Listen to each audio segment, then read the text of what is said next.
Welcome to a new episode of Becoming a Post-Growth Planner, Obstacles and Challenges to Changing Roles and Practices. I am Christian Lamker, Assistant Professor at the University of Groningen in the Netherlands. And for this episode, I have a special honor to welcome Anton Brokow-Loga from Weimar, currently in the German state of Thuringia. And we've met many years back already at the origins of post-growth planning and the post-growth city, but we'll get back to that. For now, Anton, can you briefly introduce yourself? Yeah, thanks, Christian, for having me here. My name is Anton. I'm working at the chair for urban studies at Bauhaus-Universität Weimar at the Faculty of Architecture and Urbanism. I'm currently I'm finishing my PhD, that is also dealing with the post-growth perspective on urban planning. I'm doing a lot of university education lecture seminars on these topics, but also on others concerning methods and so on and so forth. Everything that is needed for becoming a planner. And we are actually working on the more social science perspective there. And besides that, I'm an activist. I'm since 6 years already. I'm an activist that is actually also part of urban politics here in the city of Weimar. So I'm part of the city council, part of the constructions and economics and environmental politics committee. And that's why I'm also more into the practical political aspects of the transformation of our cities. I think these are the two most important aspects to raise here. Yeah, thank you. Yeah, we first met each other. I looked it up. It was early 2018 Exactly. when I did some work on post-growth planning in Germany and you on the post-growth city. And afterwards, in 2019, you hosted a large conference on this topic. I would even say one of the first, the front runner in these debates, at least in the German context, if not beyond. And I remember vivid talks with researchers, activists, representatives of housing cooperatives, students. So quite a lot happening at this conference. But before that, what was your own key motivation to engage for an urban future beyond growth? Yeah, thanks for this question. And I think that that's also one thing that you can see if you're watching this talk as a video, then you can see the posters that were actually distributed back then for this conference. And it was, kind of the initial talks for many conversations that still go on. I think, it was a great pleasure hosting this conference here in Weimar and having you and all the others researchers here. But a couple of months before, actually, I was a master student and was really into ecological and climate justice debates. And but also in this urban planning context, and I was actually wondering why there is such a huge gap. I did not really notice the gap in practice. I was really interested and more focused on university education in planning and in architecture. So the sustainability was partly accepted in these disciplines, but without considering global consequences of the modernization approach, of the green growth approach. And I was actually wondering why we are not focusing on bridging these two discourses on climate justice and degrowth and on planning, since we all consider planning a very important part of the metabolism of cities, of regions, and so on. And I was confronted with by this gap, and I was just asking one of the professors if I could host a kind of student-led module back then in 2017 or 18, don't remember. And it was very successful and had many, many students that wanted to join. And this was, for me, one of the key motivations to engage further with this approach of looking at urban future developments beyond growth. And now, 5, 6, 7 years later, we see that there is at least quite a wider debate happening all over Europe Definitely. and also beyond Europe. And that is certainly also due to those early seeds that have started to try out things, experiment, and bring in thoughts and bring people together with their thoughts. I for think this. I also want to acknowledge and then highlight that there were also other people, especially in like doing political stuff, practical stuff, at the grassroots already in the 2010s that were actually trying to focus on this nexus. So I think we made it visible, and I think that's one part that science has to fulfill in a way, in my perspective, to make these things visible and discuss further developments and strategies. But yeah, I just wanted to acknowledge that I think it was great also having these perspectives to settle on. Yeah, absolutely. I agree that sometimes academia has the tendency to only see things if they are a book or a conference. Exactly. But indeed, there is much more happening, and that's also good to recognize. And there is still much more happening out there. For this talk, we have decided to focus a bit more on the other practice that you do, the Mhm. experience in local politics, as you are part of the city council in Weimar in the German state of Thuringia, uh, a city with a long history in German democracy, also an area of Germany with strong urban-rural differences between the city and its surroundings. So I can imagine that also relates to a huge diversity of ideas, opinions, of struggles in urban politics in that city.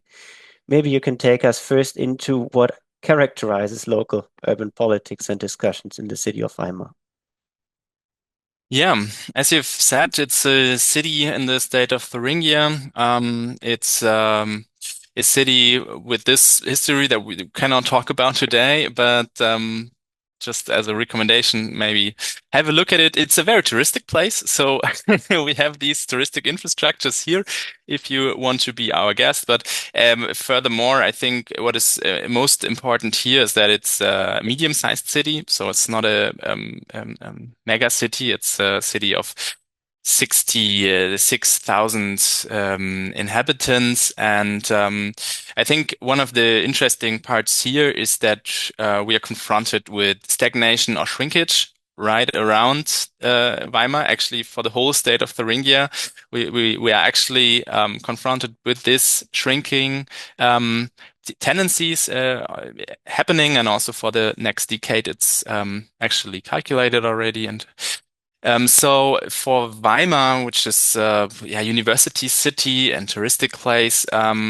with this rich history, the development is not that too much focused on shrinkage. Is rather stagnating or small growth. But what I want to highlight here is that still, with this stagnating population, we are confronted by political decisions and planning decisions that focus on further land consumption, on further land consumption for housing, but especially also for businesses and for urban developments at the outskirts. And this is one of the points that really comes to my mind because this means that we really have to consider some of the growth dependencies that we are seeing here concerning the different layers. So it's not only that a certain population growth would actually trigger a certain land consumption, but that concerning economics, like the fiscal position of the city, the financial position of the city, the political images we have of a mayor that has the task of furthering the urban development with just meant as a land consumption. So we have a multiple range that I'm confronted with doing this as a it's not part of any job, so I'm just doing it in the evenings. And two other things I just want to mention quickly. It's maintaining the status quo, and also for me, like really, for instance, in these committees, having a deep dive in these growth coalitions that are happening. So growth coalitions like between the mayor and the major political blocs that are rather conservative. I'm part of the Green Left bloc, which is way smaller than the conservative ones. So here, I think first and foremost, more transparency is needed, more information, more education is needed, and it's really, really tough to really understand everything. And one last point here, sustainability as a matter of affordability. So most of the time when we speak about having a higher budget for sustainable cities, sustainable urban developments here, the first point that is raised by most of the departments, but also the political factions, is that we then need to establish more companies, more places for companies, and so on and so forth. So these are some general tendencies that I can observe here live. Yeah, thank you. So certainly democracy lives from voluntary engagement from people organizing themselves locally. Mhm, And but in these debates, do you recognize that concepts that are discussed in post-growth mhm, debates, for example, sufficiency, the good life, or also solidarity, play a key role, or are they pushed aside? Or maybe do you have an example for that in terms of land consumption or another recent debate? mhm. Yeah, I mean, I think it's dealt with only superficially all these concepts that we were talking about in this conference and also the conferences that came later. It's some of the like real difficulties for me in sitting, for instance, in the construction committee. And then there are many lay citizens that are volunteers there, and it's quite nice to have someone from an enterprise there and someone who is working as a plumber, having the mandate there and sitting there and taking this responsibility for the communities. But on the other hand, I'm confronted with a lot of fake news, for instance, on urban retrofitting. So, for instance, when I'm arguing for not um, dismantling so many buildings in the city, which is actually a huge part of the architecture debate already, many other politicians and even from architectural office that are part of the debate, or even people from the planning departments are saying no, we need to have new buildings that are then more sustainable. And so I would actually yeah, I would actually love to have more in-depth conversations, but there's no time and there's a lack of information, a lack of credible information that I'm experiencing here. For instance, with this retrofitting versus dismantling approach.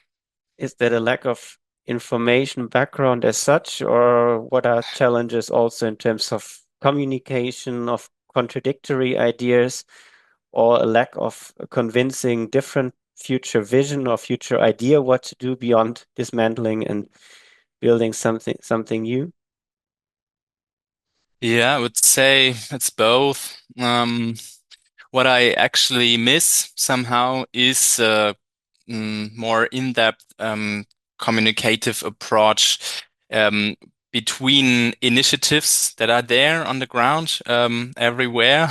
You will find it in every small village and every small town, and also here.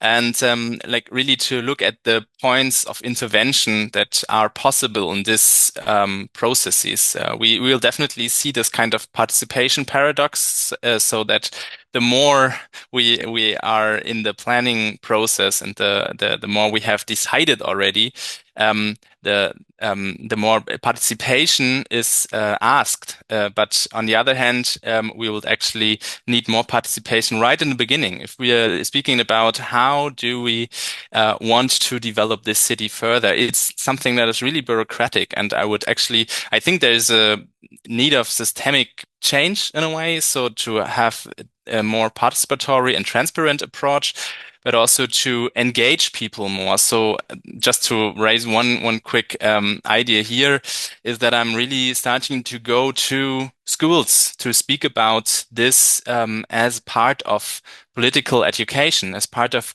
geography education, as part of even A technical aspect. So how do we want to live in the city in 20 years is something that requires a lot of education, of a lot of knowledge. And I'm trying to give some insights also through broadcasting stuff, through channels and social media.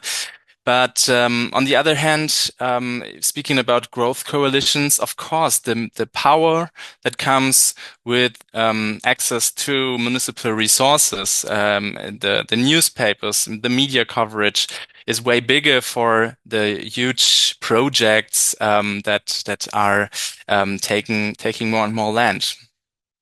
For instance, yeah. If you go to schools, to younger people, to public debates outside of the political sphere, outside of the university, do you recognize alternatives, ideas that are somewhere popping up, or visions that are anchored and not that outspoken in other spheres? Yeah, definitely. That's why I'm going there. So to have some perspectives and to have some optimism there, I think we are also kind of confronted at the moment with this huge rollback. We have seen the climate emergency and Fridays for Future mobilizing and getting together many ideas for sustainability, many people and broad coalitions also in different cities. But we need to have a look at the certain perspectives today, and many people are, yeah, confronted with this rollback. And so I think what's most inspiring still is looking at sustainability and democracy at the same time. So as you may have heard, we have a like also a huge right wing faction here in the state of Thuringia, and the shift to a racist and authoritarian um, politics is visible here, as in other parts of Europe too, I guess. But it's really looking for and engaging with local democracies also at the quarters. So not only looking at the urban level and the city-wide level, but looking into the quarter, looking at quarter councils, looking at the and how to engage with students and pupils also. And I think one last point I want to mention is just always moving or we'll perish. I think like-minded people, searching for them on the community level, on the city level, but also connecting translocally is more and more needed. So we may not find ways for a global transformation at the moment, but having these local experiments always in connection with each other is some of the crucial points I learned. Yeah, I agree. It's good to think about optimism and also to take action. If I look into social media, I recognize that you are very active on many different fields, which I find really amazing. But when I look at today's situation all over Europe and beyond, Mhm, democracy is unfortunately not or no longer a stable given. So even in mhm, Central Europe, we witness strong anti-democratic tendencies, leading mhm, people to see the future more as going back to some imagined golden past, or as something that can no longer be positively shaped by our actions. I mhm, think you said that you do a lot of things, that you want to shape a positive future, that you see optimism, mhm. also when going to schools and out in the public. What makes you confident to engage in local democracy, in particular for a post-growth future? Yeah, I think it's seeing and being part of this communities that are yeah, that are showing pathways and really looking at the different strategies and how we can connect them. And I think there are multiple of examples of where exactly this connection of like the small scale interventions, the architectural solutions can be connected to a broader scale approach, looking at the symbiotical parts and also going into city councils and in the end also working together with social movements, or at least looking at them at what they are at the moment. Um, standing for. And I think what's most important here is to look for connections that you are trusting, that for the people that you keep trust in, and that we establish these connections in between communities and between cities, and not only on a scientific level and neither on a municipal level, but also connecting the dots also on this civil society, social movement layer to shape a future that we want to live in. Thank you. Yeah, democracy is much more than going to elections or being an elected politician. So Mhm. looking a bit beyond that, beyond elections, how can any other citizen, civil society, so how can basically all of us be more supportive, more constructive in future-oriented democratic discussions about questions in planning, but can also be Mhm. beyond planning? I think one of the most important aspects I want to raise here is that we have to be aware of the fact that the democracy is under fire, is under threat. But at the same time, we should not be too defensive on our way of dealing with things in a democratic way. So let's make use of the current situation and really think of new ways, especially when we consider local democracy. We can see through many researchers from the 80s, from 70s, 80s in the US and later also in Europe, this growth coalition aspect. So like that is inscribed into urban politics in a way. Let's change that. Let's try to make new ways of dealing with political perspectives and strategies. So let's find ways how to educate planners in ways that they are also dealing with civil society aspects that are raised. Let's also face the aspect that intermediaries are needed. So we definitely need platforms. We need the connections.